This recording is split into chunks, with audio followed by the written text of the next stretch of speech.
Perfect ರುಚಿ ಚಾನೆಲ್ಗೆ ಸ್ವಾಗತ. ನಾವು ಇವಾಗ ಮಾವಿನಕಾಯಿ ಕ್ಯಾಂಡಿ ಯಾವ ರೀತಿ ಮಾಡೋದು ಅಂತ ನೋಡೋಣ. ಬೇಕಾಗಿರುವ ಸಾಮಗ್ರಿಗಳು: ಅರ್ಧ ಕೆಜಿ ಸಕ್ಕರೆ ತಗೊಂಡಿದ್ದೀನಿ, ಸ್ವಲ್ಪ ಚಿಟಿಕೆ ಉಪ್ಪು, 2 ಕೆಜಿ ಮಾವಿನಕಾಯಿ ತಗೊಂಡಿದ್ದೀನಿ, ಕೋತಾಪುರಿ.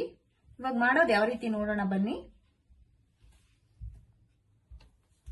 ಇವಾಗ ಇದನ್ನ ತೊಟ್ಟು ತೆಗೆದ್ಬಿಟ್ಟು ಈ ಮೇಲ್ಗಡೆ ಸಿಪ್ಪೆ ಎಲ್ಲ ತಕ್ಕೊಳ್ಳೋಣ.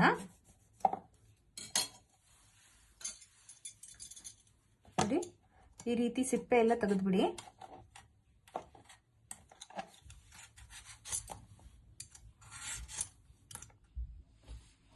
ನೋಡಿ, ಇವಾಗ ಮಾವಿನಕಾಯಿ ಸಿಪ್ಪೆ ಎಲ್ಲ ತೆಗ್ದಿದ್ದೀನಿ. ಇವಾಗ ಇದನ್ನ ಉದ್ದುದಕ್ಕೆ ಕಟ್ ಮಾಡ್ಕೊಳ್ಳೋಣ.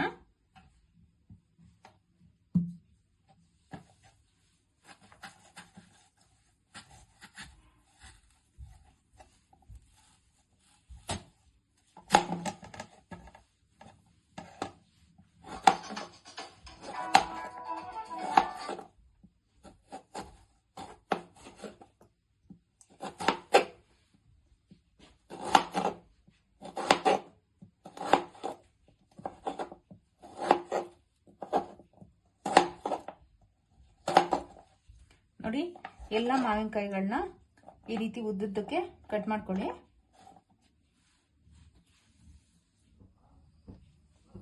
ನೋಡಿ, ಎಲ್ಲ ಹಚ್ಚಾಗಿದೆ. ನೋಡಿ, ನಾನು 2 ಟೈಪಲ್ಲಿ ಕಟ್ ಮಾಡ್ಕೊಂಡಿದ್ದೀನಿ.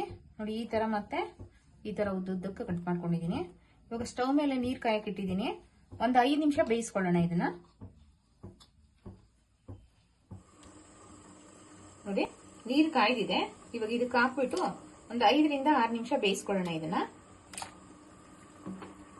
ನೀವು ಹಾಕಿ ಒಂದು 3-4 ನಿಮಿಷಕ್ಕೆ ಕಲರ್ ಚೇಂಜ್ ಆಗುತ್ತೆ, ಗೊತ್ತಾಗುತ್ತೆ ಬೆಂದಿದೆ ಇಲ್ವಾ ಅಂತ. ನುಣ್ಣಗೆ ಬೇಯಿಸ್ಕೊಂಬಿಡಿ. ಫುಲ್ ಎಲ್ಲ ಹಾಕ್ಬಿಟ್ಟು ಸ್ವಲ್ಪ ಚಿಟಿಕೆ ಉಪ್ಪು ತಗೊಂಡಿದ್ವಲ್ಲ, ಆ ಉಪ್ಪು ಹಾಕ್ಬಿಡೋಣ. ನೋಡಿ, ಎಲ್ಲ ಮಾವಿನಕಾಯಿ ಹೋಳುಗಳನ್ನ ಹಾಕಿದ್ದೀನಿ. ಉಪ್ಪು ತಗೊಂಡಿದ್ವಲ್ಲ, ಸ್ವಲ್ಪ ಉಪ್ಪು ಹಾಕಿ ಒಂದು 5 ರಿಂದ 6 ನಿಮಿಷ ಬೇಯಿಸ್ಕೊಳ್ಳೋಣ ಇದನ್ನ.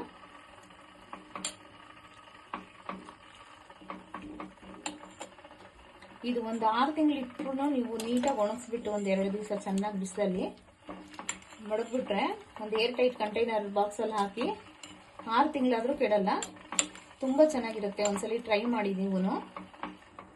ನೋಡಿ, ಒಂದು 3 ನಿಮಿಷ ಆಗಿದೆ. ಸ್ವಲ್ಪ ಕಲರ್ ಚೇಂಜ್ ಆಗಿದೆ. ನೋಡಿ, ಇನ್ನೊಂದು 2 ನಿಮಿಷ ಬೇಯಿಸ್ಕೊಂಡು ತೆಗೆದ್ಬಿಡೋಣ. 2 ನಿಮಿಷ ಬೇಯಲಿ. ನೋಡಿ, 2 ನಿಮಿಷ ಆಗಿದೆ. ಇವಾಗ ಬೆಂದಿದೆ. ಆಫ್ ಮಾಡೋಣ ಸ್ಟವ್. ತೆಗೆದ್ಬಿಡೋಣ. ಇದನ್ನೆಲ್ಲ ಸಪ್ರೇಟ್ ಮಾಡ್ಕೊಳ್ಳೋಣ. ಈಗ ಒಂದು 5-10 ನಿಮಿಷ ತಣ್ಣಗಾದ್ಮೇಲೆ ಇದಕ್ಕೆ ಸಕ್ಕರೆ ಮಿಕ್ಸ್ ಮಾಡೋಣ. ನೋಡಿ, ಎಲ್ಲ ಹಿಂಗೆ ತೆಗೆದ್ಬಿಡಿ.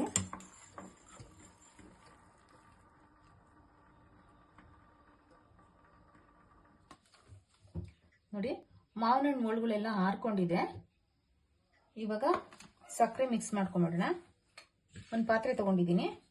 ಇದಕ್ಕೆ ತಳಕ್ಕೆ ಸ್ವಲ್ಪ ಸಕ್ಕರೆ ಹಾಕೋಣ. ಅಂದ್ರೆ ಈ ರೀತಿ ಯಾಕೆ ಮಾಡೋದು ಅಂತಂದ್ರೆ ಸ್ವಲ್ಪ ಎಲ್ಲ ನೀಟಾಗಿ ಹಿಡೀಲಿ ಅದಕ್ಕೆಲ್ಲ ಶುಗರ್ ಅಂತ.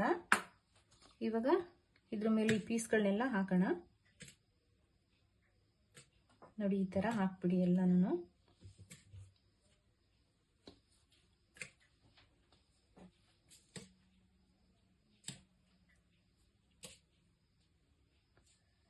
ಈ ತರ ಮಾಡಿ ತಿಂತಾ ಇದ್ರೆ ತುಂಬಾ ಚೆನ್ನಾಗಿರುತ್ತೆ.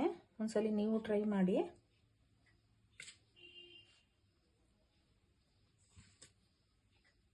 ನೋಡಿ, ಲೈನಾಗಿ ಎಲ್ಲ ಜೋಡಿಸ್ಕೊಂಡ್ಬಿಡೋಣ. 1 ಲೇಯರ್.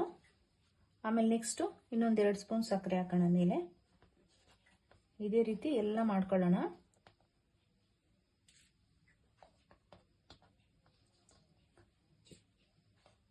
ಅಂದ್ರೆ ಡೈರೆಕ್ಟ್ ಹಾಕ್ಬಿಟ್ಟು ನೀವು ಸಕ್ಕರೆ ಹಾಕ್ಬೋದು.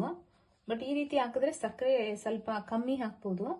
ಈಗ ಆಲ್ರೆಡಿ ಸ್ವಲ್ಪ ಸ್ವೀಟ್ ಅಂಶ ಇರುತ್ತಲ್ವ ಈ ಮಾವಿನಕಾಯಲ್ಲಿ, ಹಾಗಾಗಿ ಶುಗರ್ ಸ್ವಲ್ಪ ಕಮ್ಮಿ ಹಾಕಿದ್ರು ನೀವು ನಡೆಯುತ್ತೆ. ನಿಮಗೆ ಸಕ್ಕರೆ ಜಾಸ್ತಿ ಬೇಕಂದ್ರೆ ಸಕ್ಕರೆ ಹಾಕೊಳ್ಳಿ. ಆಪ್ಷನಲ್ ನೋಡ್ಕೊಂಡು ಹಾಕೊಳ್ಳಿ ನೀವು.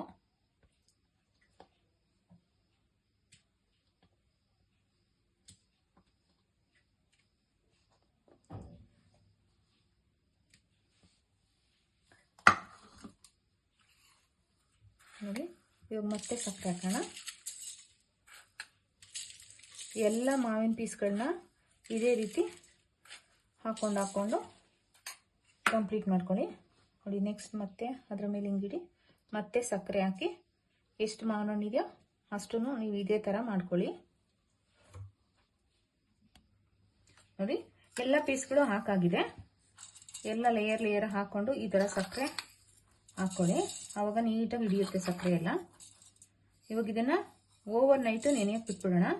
ಬೆಳಗ್ಗೆ ನೋಡಿದ್ರೆ ಆ ಸಕ್ಕರೆ ನೀರೆಲ್ಲ ಬಿಟ್ಕೊಂಡಿರುತ್ತೆ. ಸಕ್ಕರೆ ಎಲ್ಲ ಮಾವಿನಕಾಯಿಗೆ ಚೆನ್ನಾಗಿ ಹಿಡಿದಿರುತ್ತೆ ನೀರು. ಸಕ್ಕರೆ ಮಾವಿನಕಾಯಿ ಎಲ್ಲ ಚೆನ್ನಾಗಿ ನೆಂದಿರುತ್ತೆ. ಬೆಳಗ್ಗೆ ಇದನ್ನು ತೆಗೆದ್ಬಿಟ್ಟು ಬಿಸಿಲಿಗೆ ಇಟ್ಬಿಡೋಣ. ಒಂದು 2 ದಿನ ಬಿಸಿಲಲ್ಲಿ ಒಣಗಿಸ್ಬಿಟ್ರೆ ಮಾವಿನಕಾಯಿ ಕ್ಯಾಂಡಿ ರೆಡಿ ಆಗುತ್ತೆ.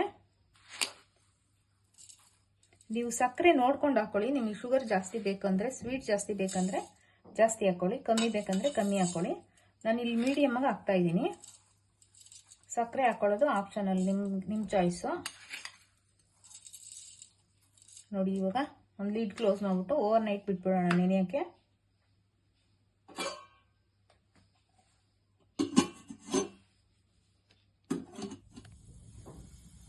ನೋಡಿ ನಾನು ರಾತ್ರಿ ಇಟ್ಟಿದ್ನಲ್ಲ ಸಕ್ಕರೆ ಹಾಕಿ ಮಾವಿನಕಾಯಿ ಪೀಸ್ಗೆ, ನೋಡಿ ಈ ಥರ ಆಗಿದೆ. ನೋಡಿ ಎಲ್ಲ ಪಾಕ ಬಿಟ್ಕೊಂಡಿದೆ ಚೆನ್ನಾಗಿ.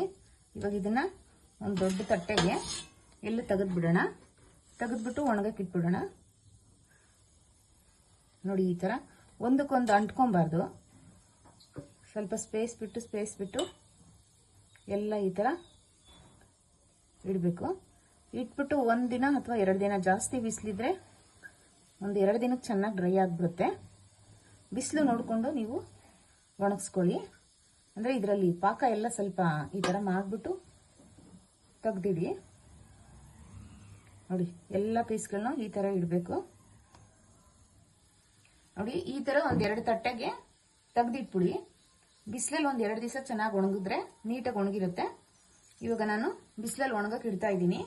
ಮತ್ತೆ ಇದರಲ್ಲಿ ಸ್ವಲ್ಪ ಜ್ಯೂಸ್ ಇರುತ್ತಲ್ಲ, ಇದೆಲ್ಲ ತೆಗೆದಾದ್ಮೇಲೆ ಈ ಜ್ಯೂಸ್ನ ನೀವು ಏನಕ್ಕಾದ್ರೂ ಯೂಸ್ ಮಾಡ್ಕೊಬೋದು. ಇವಾಗ ಇದನ್ನ ಒಣಗಕ್ಕೆ ಇಡ್ತಾ ಇದ್ದೀನಿ ಬಿಸಿಲಲ್ಲಿ. ನೋಡಿ 2 ದಿನ ಆಗಿದ್ಮೇಲೆ ಈ ಥರ ಒಣಗಿದೆ, ಚೆನ್ನಾಗಿ ಒಣಗಿದೆ. ಜಾಸ್ತಿ ಬಿಸಿಲಿದ್ರೆ ನಿಮಗೆ 1.5 ದಿವಸ ಒಣಗಿಸಿದ್ರೆ ಸಾಕಾಗುತ್ತೆ. ನಾನು 2 ದಿವಸ ಒಣಗಿಸಿದ್ದೀನಿ. ನೋಡಿ ನೀಟಾಗಿ ಒಣಗಿದೆ. ನೋಡಿ ಹಿಂಗೆ ಮುರಿದ್ರೆ ನೀಟಾಗಿ ಬರ್ತಾ ಇದೆ. ಇದಕ್ಕೆ ಸ್ವಲ್ಪ ಸಕ್ಕರೆ ಪುಡಿ ಮಿಕ್ಸ್ ಮಾಡಿಬಿಟ್ಟು ಒಂದು ಏರ್ ಟೈಟ್ ಕಂಟೈನರ್ ಬಾಕ್ಸಲ್ಲಿ ಹಾಕ್ಬಿಟ್ರೆ ನೀವು 6 ತಿಂಗಳೆಲ್ಲ, ವರ್ಷ ಇಟ್ಟರು ಏನೂ ಆಗಲ್ಲ. ತುಂಬ ಚೆನ್ನಾಗಿರುತ್ತೆ ಇದು ತಿನ್ನೋದಕ್ಕೆಲ್ಲ. ಒಂದ್ಸಲಿ ಟ್ರೈ ಮಾಡಿ ನೀವು. ನೋಡಿ